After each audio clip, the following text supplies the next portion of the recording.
All right, everybody, welcome back to the I.I.Y live. We got Frank on, Bill Stacks, and Chicky. How y'all doing?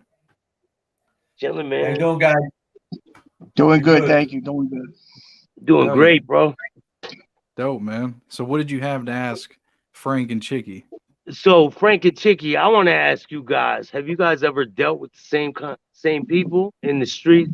Like, I know it's been a long time since you've been involved in the life, Frank, but like, with you being from Springfield, Chicky, and you being from Brooklyn, Frank, have you guys dealt with similar people or the same types of people in the families? I'm gonna say not. I don't think because he was a different era than I was, and I Yeah, believe there's a couple different reasons. Number one, I'm sure we dealt with the same type of people, absolutely, but I just don't think the 100%. actual same people. It's just obviously, and also see, New York's a whole nother ballgame. New York, they got and this is, I mean, it's everything I say is public knowledge. I don't say things that are I'm giving secrets, but New York's got the five families, and plus they got the Albanians. There's a lot of different factions in New York, where Western Massachusetts, New England, New England's only got a couple families, and my particular Western Mass for the last 100 years has been Genovese. You know, Yeah, uh, yeah. New York, I mean, Western Mass, where I am, Springfield up through Connecticut, Stamford, New Haven, Hartford, up that way. Providence is more patriarcha. Boston is, more patriarcha, and so Rhode so Island, like, Rhode what's Island, and that? Boston. Patriarchas, Rhode Island and Boston, right? Yes, yes. And like I said, Genovese is on the Connecticut. It's been for 100 years on the Connecticut River. Albany, New York. Like I said, through Connecticut's mixed, and in our area, Western Massachusetts up through Worcester, has always been Genovese. This is like public knowledge. I mean, you can go on Google. So, So, did you know Al so Bruno, Frank? Al I don't know Bruno, if the you ever heard. writer. No, Did Al you know? Bruno. He was a boss in our area.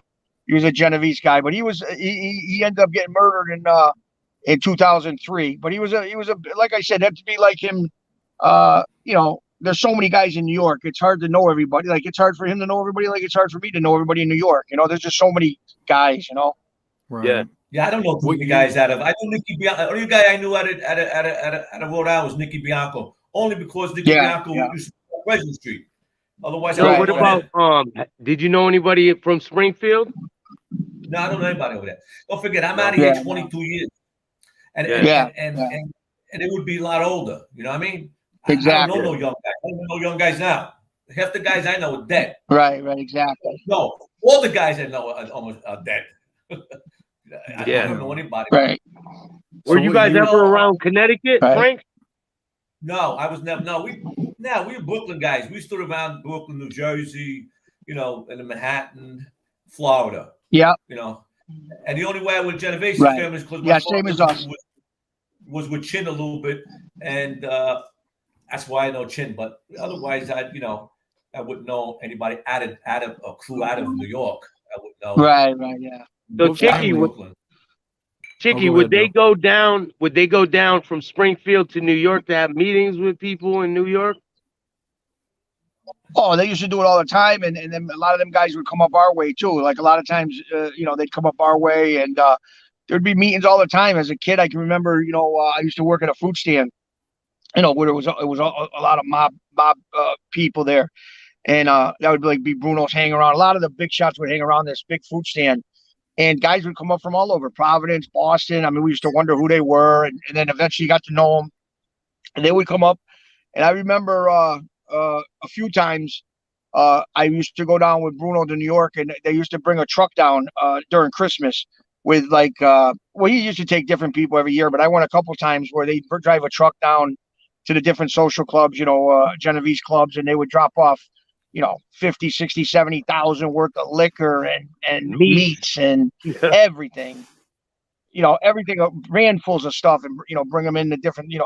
That'd be like for Christmas, and there was a lot of times like that. But like I said, it was mostly the different clubs. A few different clubs like one in there was one in Harlem, there was one in the Bronx. They had them all over the place. But you got to remember, New York City, you know, especially where Frank is. I mean, every other block is different family clubs. I mean, it's like where it was all one family in this area. You know what I'm saying?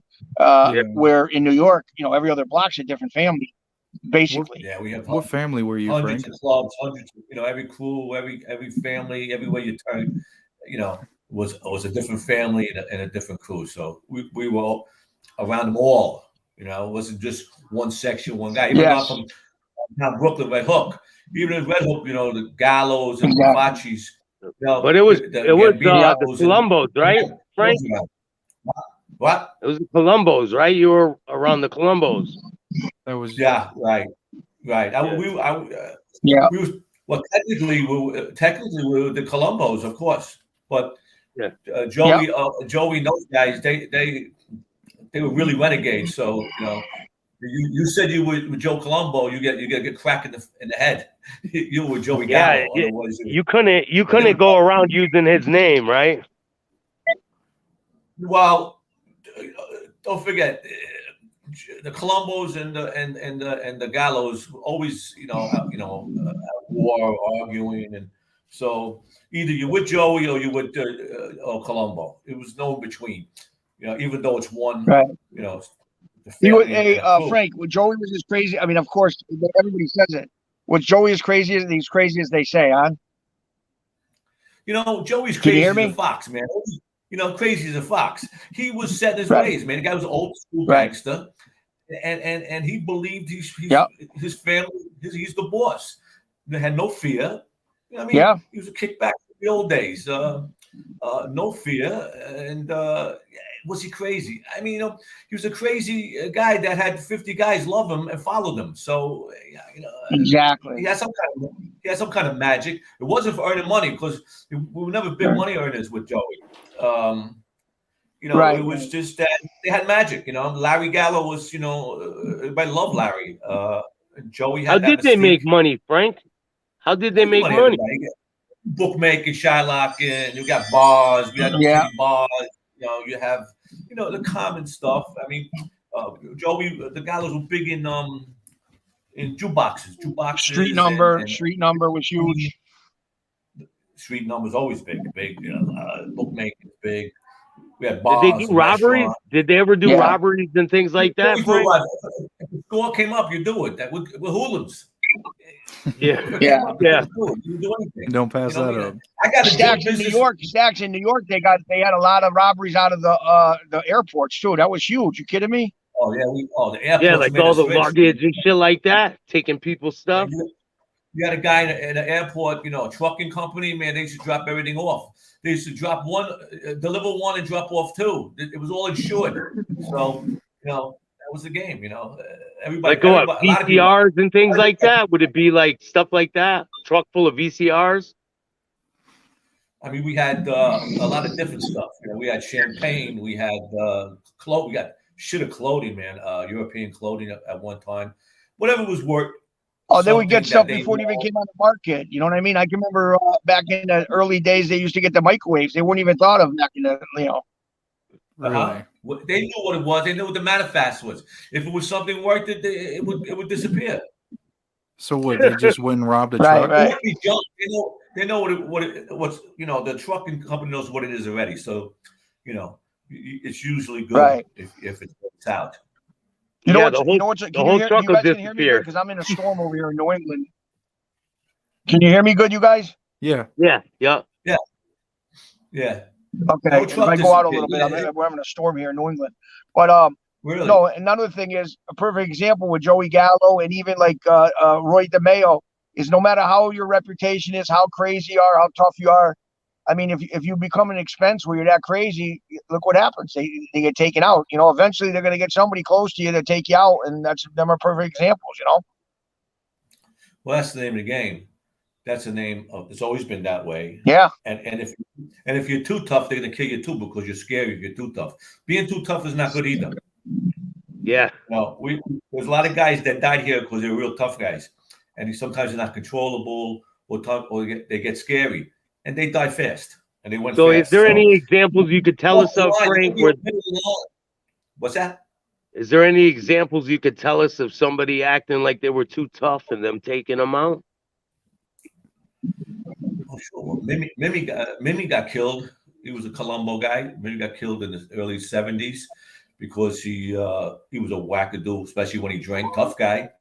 He was a Colombo capo. What? And do you remember what happened? What he did to get killed? Sure.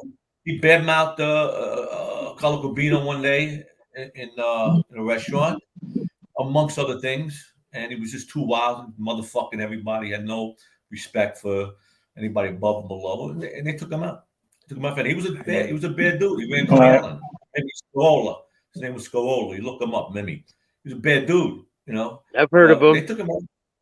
Yeah, they took him out fast because you break enough rules or you're too scary. You're gonna go. Ain't nobody's that's untouchable. Nobody. No, nobody. No. But John Gotti was pretty up there, man. Yeah, he was. Something about John Gotti Sr. He had a crew around him that he had, right. You know, he had serious guys around him, and that were stone cold killers. That they were so close, and he grew up with most of them guys since kids. There was nobody going near John Gotti with that crew around him. Yeah. And plus, he always had them with him. It was very hard to get to John. It was very hard. I heard some stories from people who were around at the time, and they said that it was just very hard to get to John. You know? Yep. So, not they didn't try. They tried a few times, but right. What do you guys think would have happened if John Gotti and his crew would have got taken out for Quack being on them tapes with Castellano and all them? What would have happened if Castellano had John Gotti and his crew whacked? It would have changed the whole face of the mob, I think. It would have changed everything. We wouldn't be talking about all this. I don't think me personally. Go ahead. Chicky. Go ahead, Chicky. Chicky, get. Hey, you know what? Listen, I'm gonna go out. Give me 2 seconds. I'm gonna go out and come back in, okay? Because this storm's over here. I'm gonna try to change location. Give me 2 minutes. All right. Thank you, buddy. Well, Frank, what do you think it would have looked like without him? Hey, it would have changed the face of everything. It would have been have all this news. It would have been as glorified. It would have been as so much to talk about.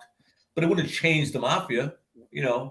It would have just less to talk about. It been a little more secretive.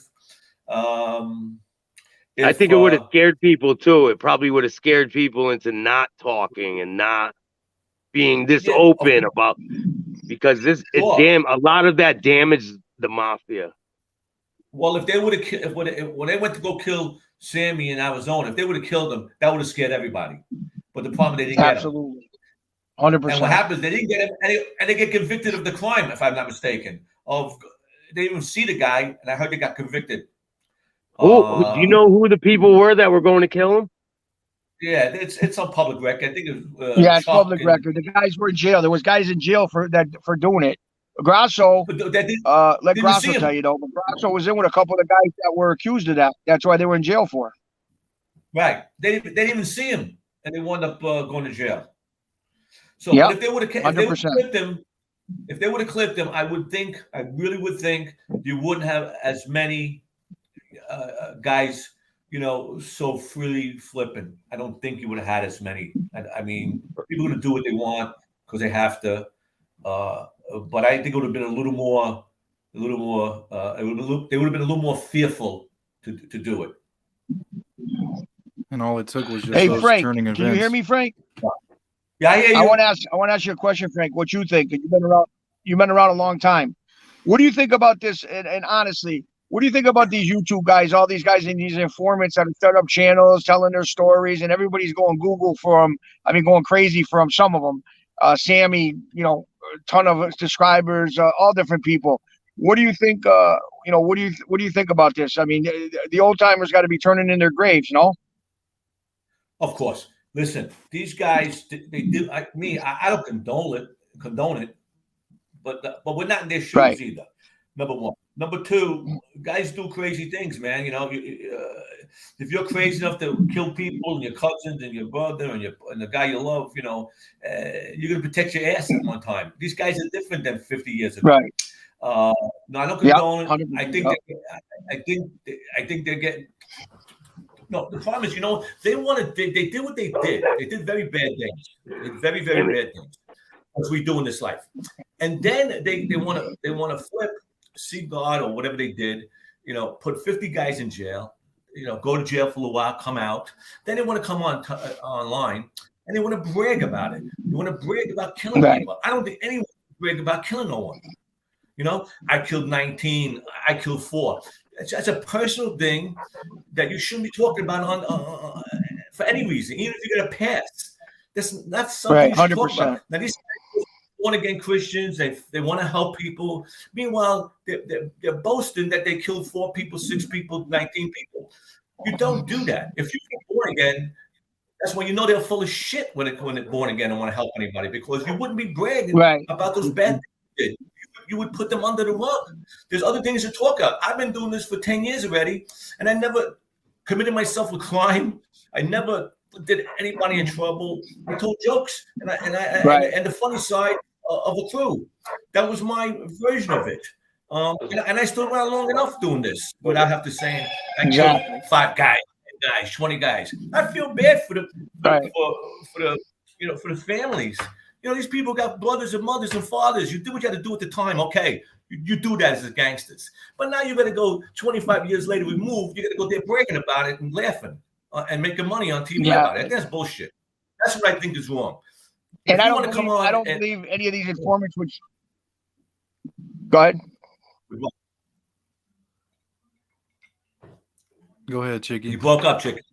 Well, I was going to say I also think it's disgusting that these informant shows talk about active guys. They've been removed from the game for quite a while of time. All different ones. Some 4 or 5 years, some 20 years.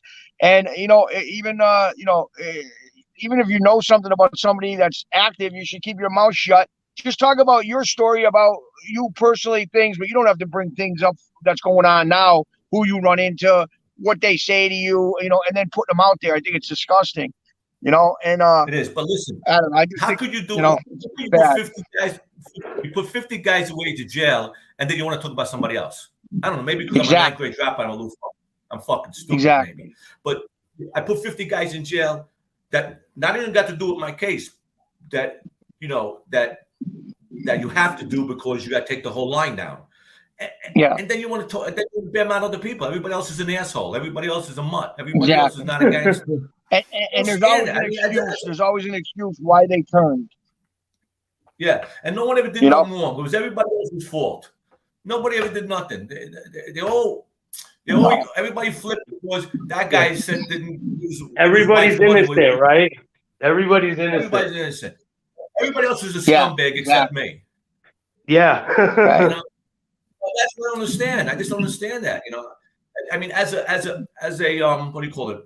As me, watching all this stuff as a fan, just as a regular fan, I shake my head and go, that guy no good. But he's the one that put 50 guys in jail and he killed 6 people. That's nice. And that guy's a scumbag. Exactly. What the fuck am I? I mean, I just want to know one thing with the whole Sammy the Bull thing and all that. How much money has he gave to the victims? Not a nickel. Not a nickel. A nickel. Nothing. No, they just brag about killing 19 people or 6 people or 20 people. I mean, or baseball batting this guy, or who fucking killed a nun. I mean, listen, they were all tough guys. It's easy to pull the trigger. Trust me. Very easy. Very easy. Anybody can do it, man. Absolutely. Anyone can pull the trigger. Come on, man. It's not that tough guy thing to do. It's not the most, you got to be a real when the tough guy thing, when the tough guy thing comes into play, when you get pinched for it, and then you go into jail or opening your mouth so you can get out of jail. That's when you're that's the real tough guy. The guys in prison right now listen to, and a lot of guys in jail listen to these shows. Believe me, they do. And I mean, I talk to people in different prisons, and they definitely listen to these shows. And let me tell you something: the guys in prison and holding it down, guys like when I was in MCC Manhattan with Vinny Basciano, Vinny Gorgeous, Alex Rudai, the Albanian Bronx, all them guys from the Albanians. Let me tell you something. Them guys take, you know, Vinny Basciano, 2 life sentences taken. Alex Rudai, 38 years. Them guys, them are the tough guys. Them are the tough guys that don't just get 100%. Out, so they have to do jail time, you know? Yeah, but then people say, oh, you're going to do time for them. But no, if you're in there doing all that shit, committing all them crimes, you better be prepared to do that time, man. You know what you're doing when you do the crime. And when you get into that life and you're making a ton of money and you're getting into VIP status, restaurants and clubs, you know what's like the one I work at. And you're being an asshole because you want to be a tough guy to be on, and you want to rah people. Okay, then, right? Yeah, I know. I lived through it. You know, I know. Ain't nothing I don't know about this life. Right. But like I said, not in their shoes. This is how they make their money now, or this is or their claim to fame, or this is the way they want to do it. God bless them, man. You know, let them do what they want because we ain't stopping it because they get all the play. Let me tell you something. This is my opinion. They get all the hits. Right. Well, listen, this is my opinion only. You know, go ahead. I'm sorry. People, all the money, all the hits, all the sales on most of the shit we do go to these informants because they got a bigger name. They have they can say shit that we can't say.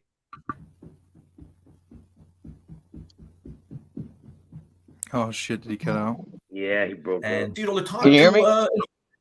Oh, he's back. Informants. A regular guy can't get a fucking hair on their ass. If you're an informant, you got platforms all around the fucking place. It's just ridiculous how everything switched. That all the people love informants. They're all. It seems like it's cool, man. Everyone loves 6ix9ine and shit. I'm a fan of this guy. How do you fucking fan a guy put 50 guys in jail? Maybe you want to be interested and listen. But how do you fan? I mean, I don't know. Like I said, maybe I'm not the smartest guy in the world. Far from it.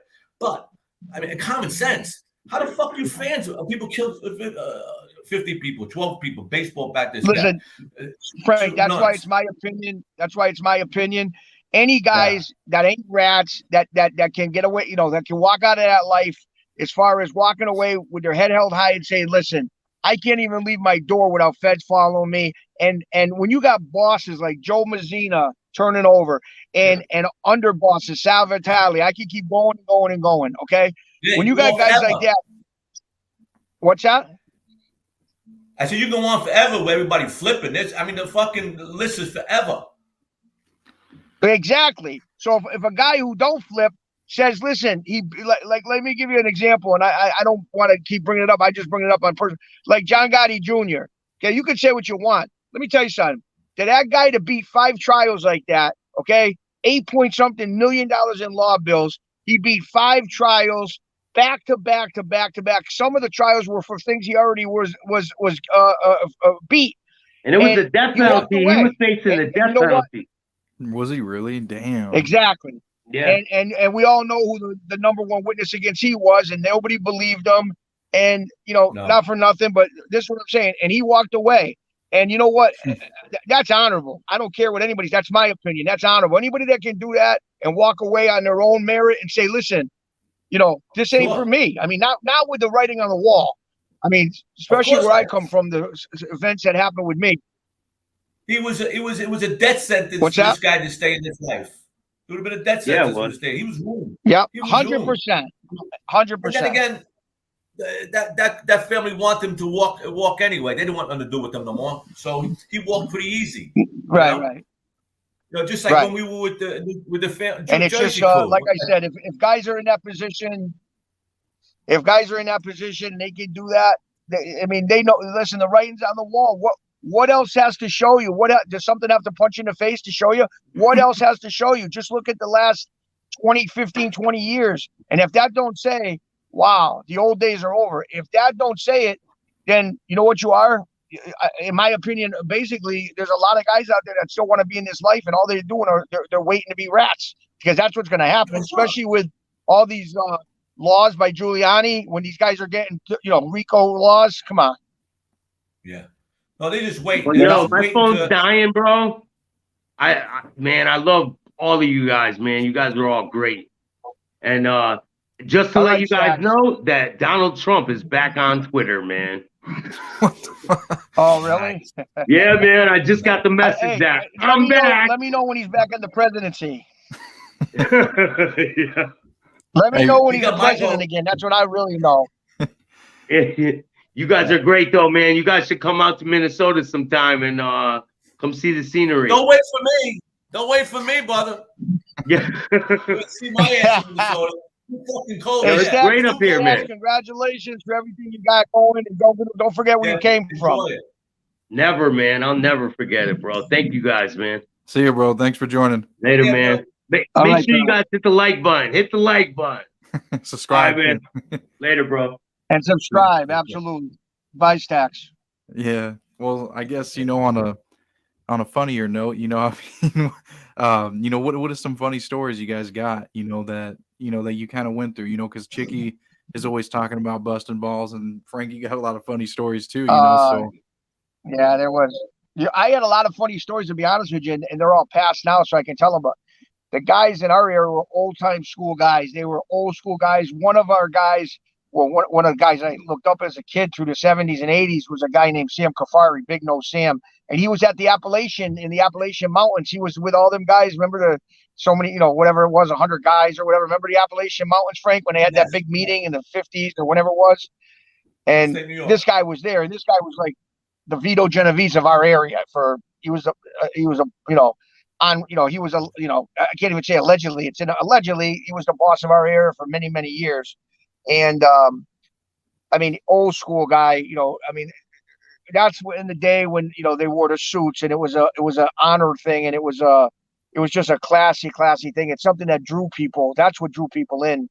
And back in the day, and they were serious guys. And a lot of them owned a lot of the bars and restaurants in our area, of course. And we used to go in there as kids. They were old, maybe in their 70s, late 70s, 80s at the time. And, your younger guys, we caused so much havoc. And they would warn us, stop, stop. You're supposed to be representing us. Stop. And we were little 20-year-old punks. And the stories that, they'd call for us and bang us around. And it was like we were laughing, but it wasn't funny. You have some serious guys slapping you around and knocking you around. And we learned pretty quick that, if you're going to bust chops, don't do it in their bars, and we got reamed out a lot of times. You must have seen a lot of that. No, Frank, growing up in New York with the fights in the bars and stuff. I was in half of them.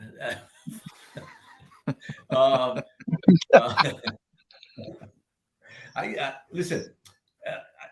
Like I did on my books and stuff like that. I try to do the side of these guys, of being everyday guys, and as crazy as they are, which they are, even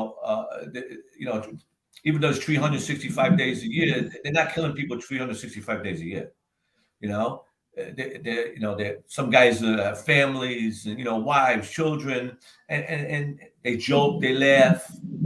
I try to show that in my books. Like I was around a crew that they're very historic. I'm very proud, even more and more when I read about Joe Regalo. How historical it is and stuff like that. Being around these guys, and then with the lion and with all the bullshit. When you're doing it, you're doing it. You don't pick it up while you're doing it because it's natural. That's what we did. We pet a lion. Monkey chew shit at us. Right. We had a midget with us. Armando was the crew member. It wasn't spectacular. He was Armando. You know what I mean? Right. We did funny things with him. Like I told a story last week about the time we had a block party, and Roy Musico, one of the crew members, he was involved with the city shit like that. And Casey the Sunshine Band comes down, and because we get him to play it on the block, so a lot of celebrities came on the block. And Mondo got drunk that night, and Roy dresses him up in a suit and the old glass windows on the storefront, and he put a flower in his hand. He passed out. People were looking by the glass. They see Mondo in the fucking window. Thought he was dead. And everybody's hysterical because we're still drinking from the night before. It's crazy stuff, but it was fun stuff. in between, Right, when right. things were bad, when bad things happened. But you had to laugh and joke every day. We said stupid things to each other. We did jokes. I remember a time that they took the Mondo the Midget and the Coco Poodle on Court Street, and they put a cape around him. They put a chair, folded them, and they put the Batman music on. And they from the back room, they spin them into the front of a bar. Coco Poodle, he jumps up into his blonde coochie, and he put his nose in a coochie. He's dancing with his blonde like fucking Batman. This is funny shit. You know what I mean? Yeah. In between the shooting. In between the scores, in between getting arrested, in between stopping at that, right. In between, a lot of things, everybody always talks about, I killed this guy, I killed that guy, I did. What the fuck do you do 300 hours a day, 7 days a week? Yeah, that didn't happen every day. Come on, man. You got to live. You got to joke around. Right. Did you throw up? Did you have a flu? Did you ever meet a girl? You go drinking? Yeah, you got to do something because we all got regular lives in between this shit, Yes, we could. A lot of us, lived a life every day, but I was there every day. I stood 3 years on the block without leaving. I couldn't leave Pleasant Street for almost 3 years. When we had an organized crime squad with us between Joe Colombo getting killed and then Joe Gallo getting killed, and then we had an interior war when they didn't want to stay with us no more. And it was a breakup in the family. They went back with the Colombos. We were shooting each other again. And in between that, we would laugh and joke and getting laid, hiding, playing cards, telling jokes. But nobody wants to tell that stuff, That's what my problem is. Right. With everybody else, we were going back about 3 years ago. I was supposed to. I'm sorry. Can you hear me? Yeah. Mm-hmm. I can hear You're going in and out. Yeah. Can you hear me? About 3 years ago, we were supposed to go see. We had a guy that was friends with, and I wanted to ask you about this guy. That's why I'm bringing him up. About 3 years ago, we were supposed to go up to the old age facility where they were rehabbing Sonny Francis, and we were going to meet him. And he knew a guy that we knew that we told him he was bringing a couple guys. We wanted to meet him, and it ended up never happening. But I mean, you were in the day. I mean, that guy there, what a legend. I mean, I know he was in jail a lot of the time, but I mean, with the Colombos, he must have been. I heard there wasn't a guy that could say a bad word about him. No, Sonny. He was a legend. Everybody loved Sonny. Everybody feared Sonny. But Sonny was a good guy. We stood for a whole summer. My father was doing business with Sonny in the early 70s. Him and Michael, we used to hang out at the Georgetown Inn in Georgetown, Brooklyn, and we were doing some business over the summer. Right. I forgot what it was. It was stocks and bonds. I don't know what we were doing. We were doing something, and we stood like 3-4 months that summer at the Georgetown Inn. So I got to see Michael a lot and Sonny. Sonny was a real deal guy, but he stood. There was a couple of wars and a couple of shootings that he stood out of. I don't know if you know that, but he was very low key. In a few of some arguments went down internally. He stood pretty out of it because he was friends with a lot of people and he didn't want to stay out of it. Absolutely. But he and then after I saw him at the end, I was with Tony Napoli. Tony Napoli is like an uncle to me. Yeah. That was Jimmy Knapp's son. Right. And he took me to see him, I don't know, about a year ago. He had to go see him, and he made me drive him there because Tony Knapp wasn't doing too good at the end. He wasn't feeling good. He was old up there. Right. And I drove him, and I saw him there. And it was, he had all his wits, but, he was in a wheelchair and like that. I mean, the guy's a man among men. Yeah. I mean, he didn't brag about it. I'll tell you why. I mean, he killed probably 50 guys. That's what he say. But, they don't brag. He never bragged about it, Never, a few quotes, but that's bullshit. But the guy was a real old timer, kept his mouth shut. I mean, listen, he wanted to kill his own.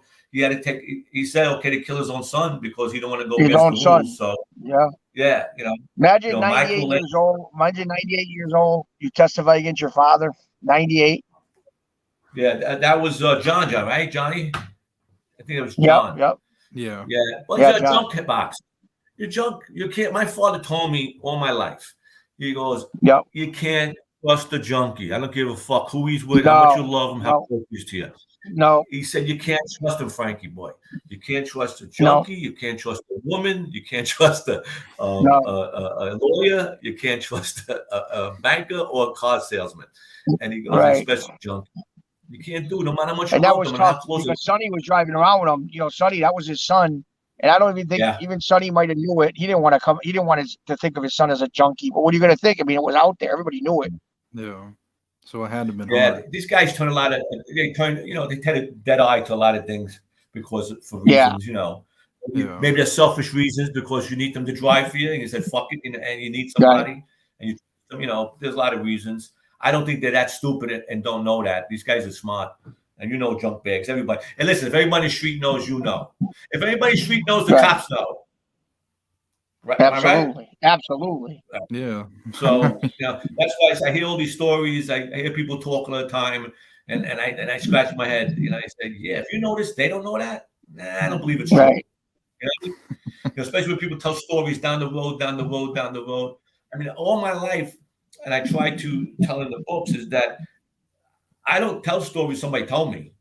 I tell stories I saw my own eyes. Or I was privy to it because I was involved somehow, in it. Maybe afterwards or something like that. But I don't tell stories that my grandpa told me or my cousin Louis told me or this guy he was a butcher.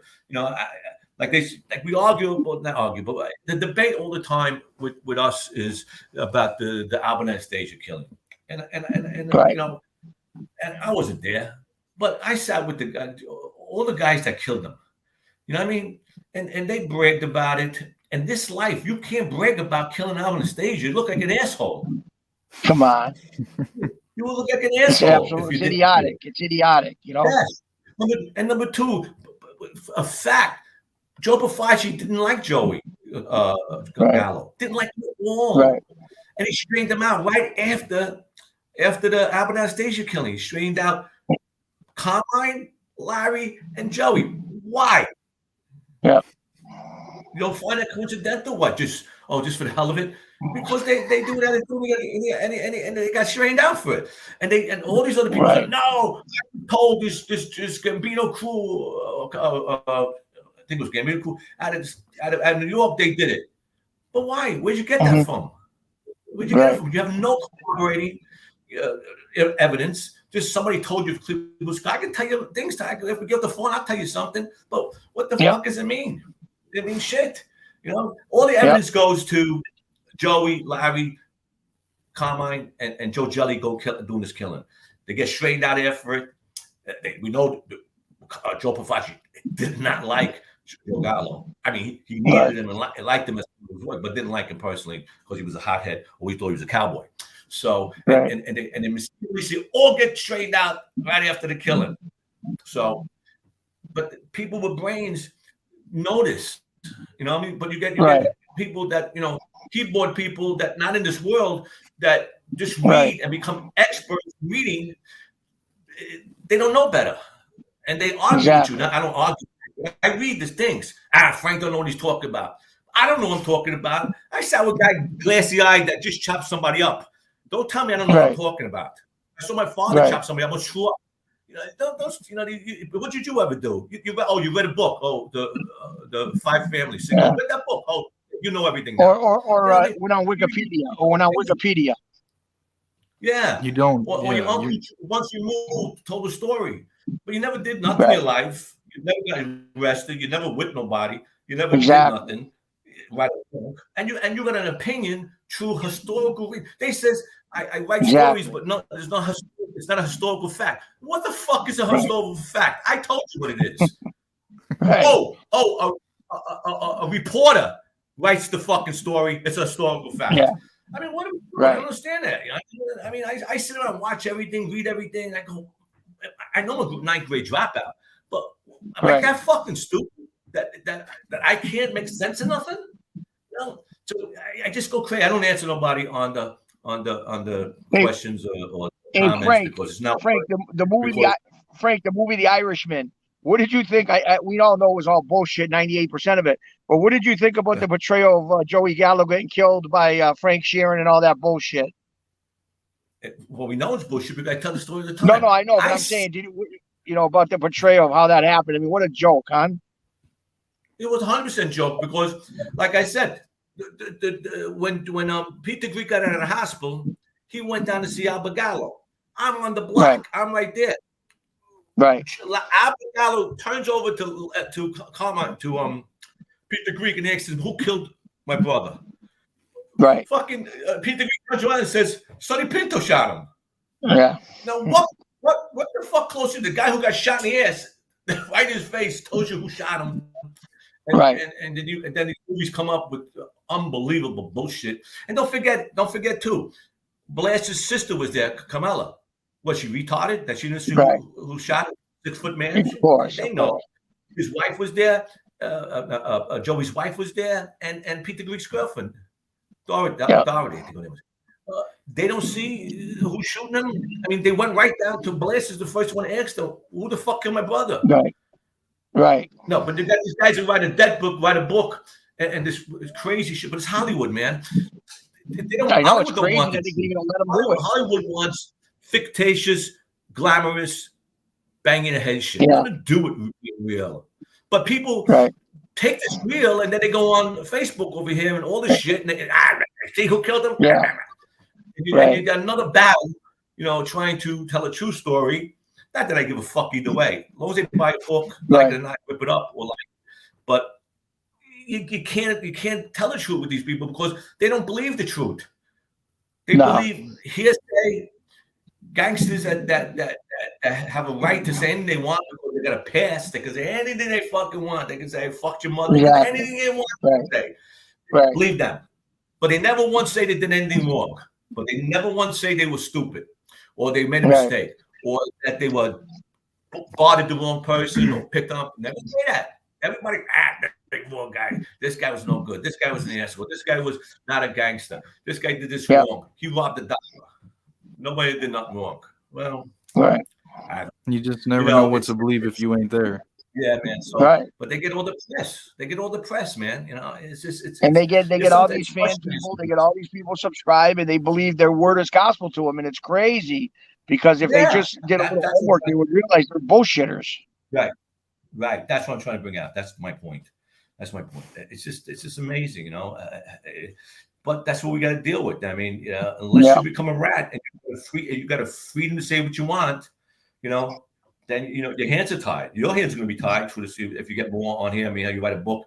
There's only so much you're going to be able to say. You know what I mean? You can tell funny stories. Even in federal prison, Frank. Even in federal prison, and I'm sure you know this, even in federal prison, the solid guys are the outcasts. There's more rats in federal prison than there are solid guys. The rats pretty much take in a yard. The rats outnumber the solid guys in the yard.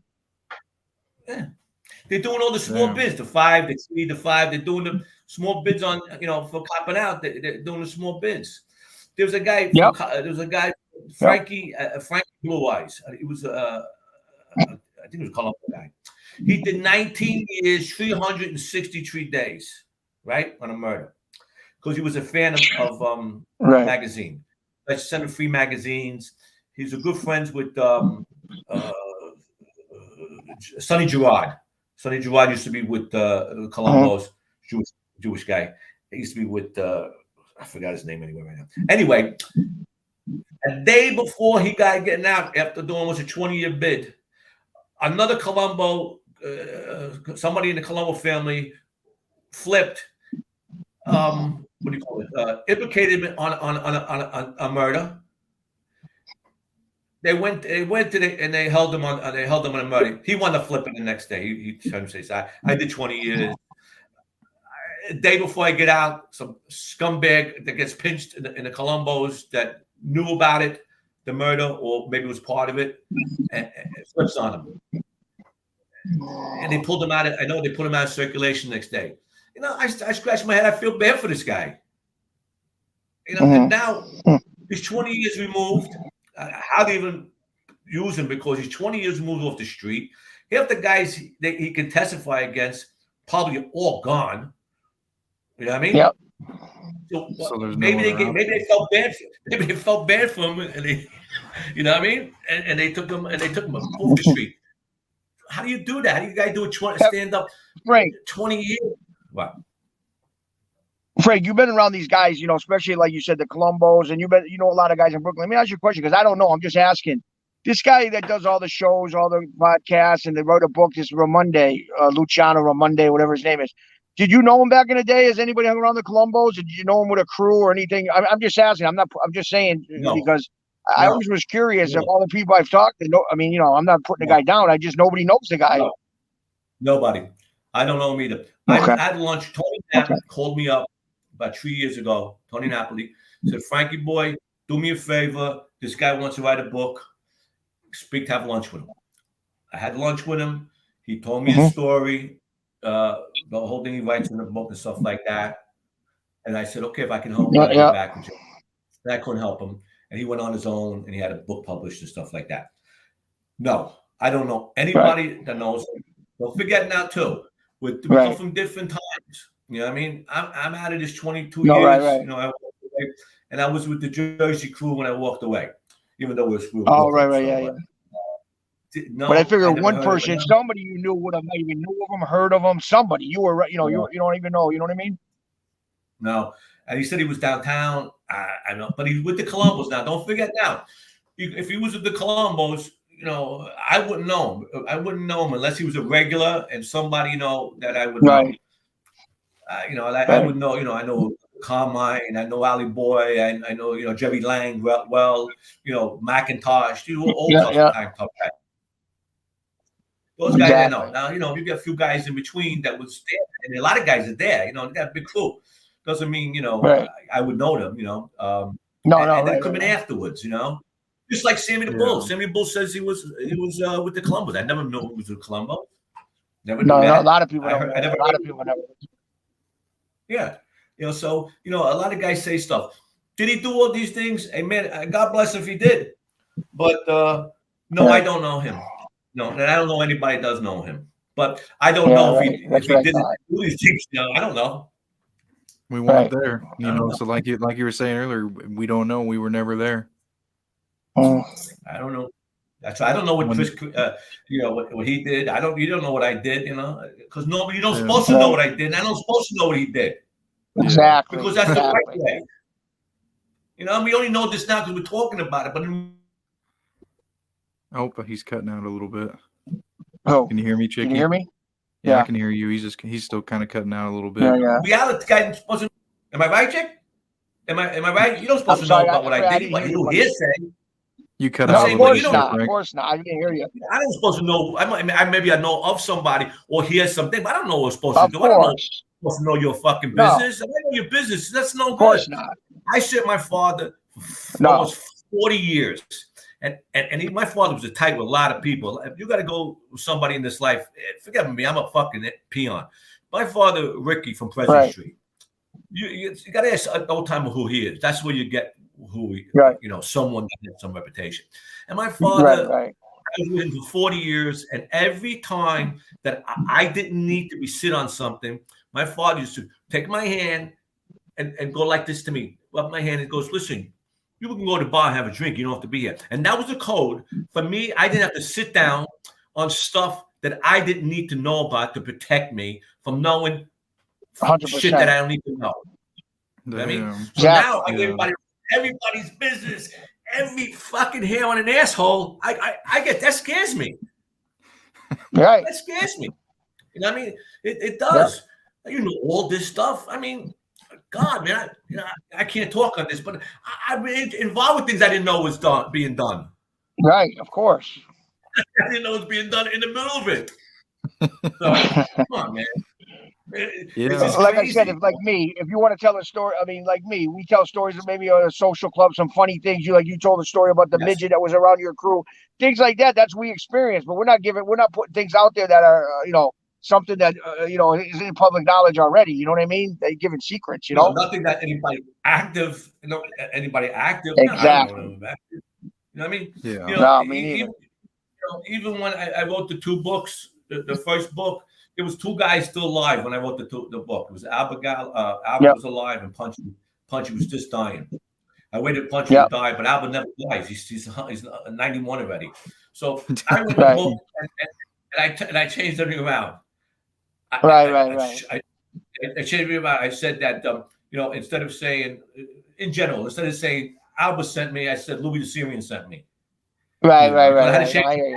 The guy's still alive. You know what I mean? Right. And then 100%. died by the middle of it, so it was good. The only 2 guys living that was in the book. You know what I mean? So you had to change it around just out of respect, just to not implicate nobody. That's honorable. It's hearsay. 52 years ago, you still don't want to say nothing. Of course, and that's why I changed it around. I changed shit around in the book, But you got to do that. You got to do that to have fun and stuff like that. Because all these, I tell everybody, most of us lie. Because we never tell the whole truth. Because you can't. Exactly. Because every time you don't remember every detail. Tell the truth, you would if I say what's on my mind, people come and kill me. Because I'm gonna say, because I want to say, if I get mad at somebody, I don't want to go in the house and strangle their mother. You can't tell this to people because people get mad at you. Of course not. So you can't say what you want to say, because if you say what you want to say, it's not going to work. So you can say what you want. You can say what you want to say if you're a certain kind of content creator that right. like I said, that can they're turned on everybody and that have handlers that are letting them say what they want. Yes. Yeah, because you can't do that, because it just doesn't work, man. Unless you want to do that, So you have to go a different angle. You got a different angle, and I thought my book was, books are right now, but was the funny, the nicknames, the stupid shit they did, and that was my angle, especially with the line in the basement. I thought that was the angle of all the comedy in it. There's a lot of things happening in the book that that happened at the time, a lot of killings and stuff like that. But it was in between something that happened. And what book wasn't about that? The book was about us doing every day. And that's you said it 100%. You said it 100% right, Frank. Where so many funny things that happen. It ain't like you're watching Goodfellas and this crazy shit goes on day in and day out. There were so many funny things, and then in between a few crazy things, but majority was all hanging around, eating at the club, social club, busting balls, laughing, going on vacation. It was so much fun times. Trying to make a dollar, right? Trying to make a dollar. Figure ways how to make a dollar. There's a lot of stuff. Right. It was good. It was different scores. Who fell out of the car? Who was running and tripped? And funny things. Right. Sure. How about the ones we messed up? We messed up and made them. You know what I mean? Yeah. Oh, forget it. It was good. I didn't get, I got arrested 11 times. I beat them all. So I'm a lucky guy. Right. I didn't have to go to jail. Yeah. I was facing 5 A1 felonies on junk pinches. I beat that in 19 months. That was a little nerve-wracking because 5 A1s. But I beat it, right. And all that stopped me from doing, when I saw God in that one, it stopped me from selling junk. But it didn't stop me from being old. Right, You get involved in that, you're crazy. Yeah, that's for the younger people today. You get involved in that, you got to be nuts. You got to get mine, So I was pretty lucky. I didn't, cops never knocked on my door. I never had to, talk about nobody. Right. Very lucky that way.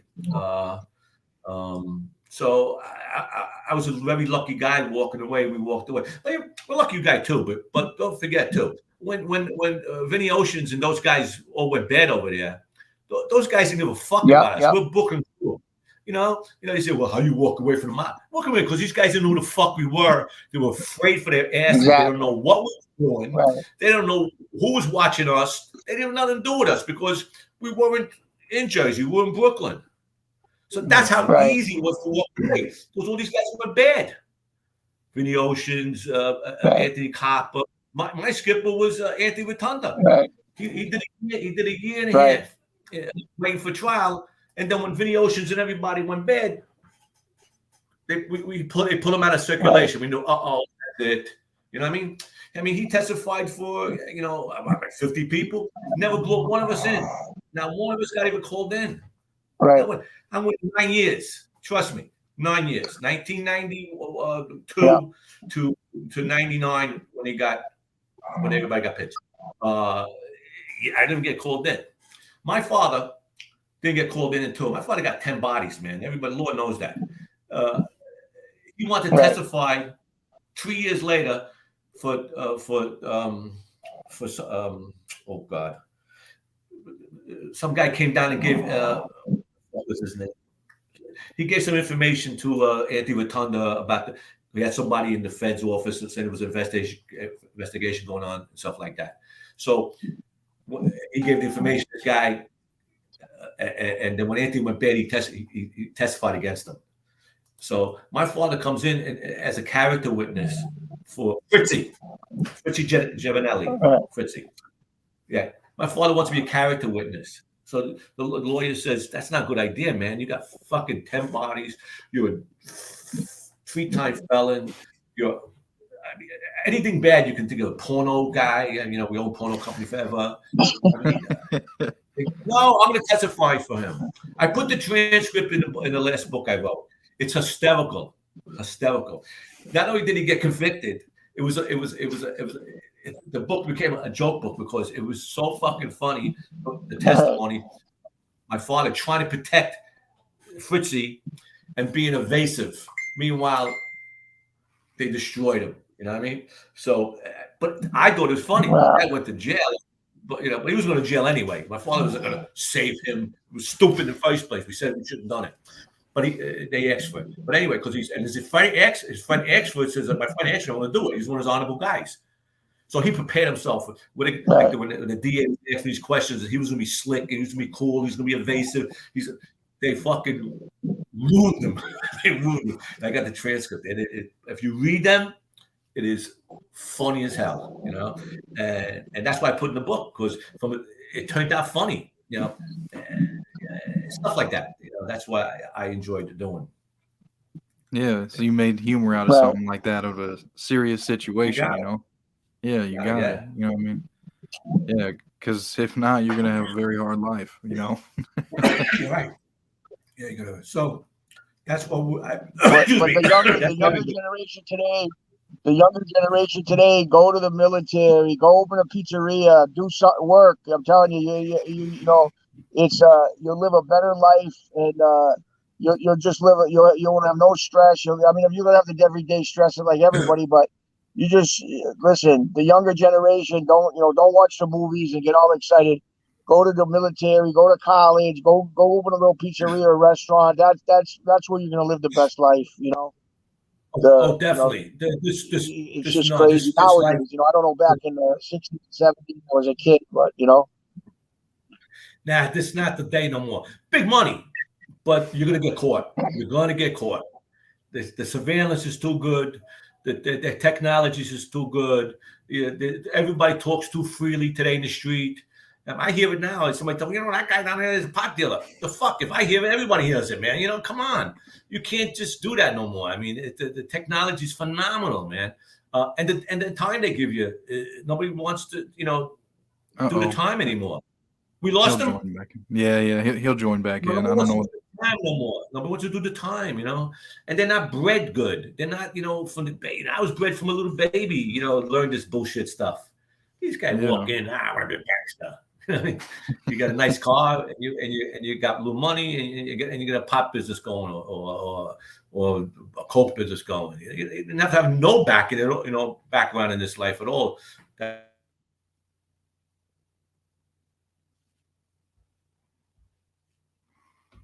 That's how But I was school to go work for the city. Those motherfuckers pay you up the ass. And these guys don't do nothing. Laziest fucks I know, but they get paid well. 20 years and out, they get paid real good, They got 902 plans. They got, all this shit. They don't have to. They pick up garbage men pick up one garbage can a week, and they, and they get paid well. Firemen, that machine now. Dangerous, but they, off 3 on 4, and they don't do, hardly anything. But it's dangerous. They do well. They're out fast. Cops are a bad job today, especially today's environment. That's the last thing I want to do is a cop. But there's a lot of city agencies, a lot of, they pay well. They got great plans. That's what you got to do today. You know what I mean? You got to be a city worker. I mean, it's hard to be independent because you need big money today. To open a restaurant, you need couple $100,000. Not like years ago, I opened 2 of them. You know, for $100 grand, we slipped through. The fucking Ansel system's $100,000 now. You need money. So, if you're an entrepreneur, you better have some money. But you work for the city in some capacity. There's people making money. Now you're gonna be rich every day. You're gonna drive Mercedes, but you're gonna live decent. You know what I mean? You're gonna live decent, and you can sleep well at night. And in 20 years, you can live real well. You know, so that's what I recommend anybody to do. This life is old historical bullshit. That's what we are. Old dinosaurs from the old days telling stories. And that's what it should be. Yeah. So now it's just time to do something legit. You know what I mean? That's all people can really do unless you want to get in trouble. But, you know, I do appreciate you guys. It's just, I don't know if I'm coming in. We're in a storm here in New England, rainstorm. Oh, it's all good. We were just going to wrap up anyways. Frank, you just had the hour. We were just going to do an hour anyways because, you know, Frank got so much stuff he's got to do. But, you know, thank you guys, you know, for coming on. And thanks to everybody for watching. Frank, do you want to put your website, you know, just in case people want to get your book? Get my number off Chicky. Get my number off Bobby. Okay, I will for sure.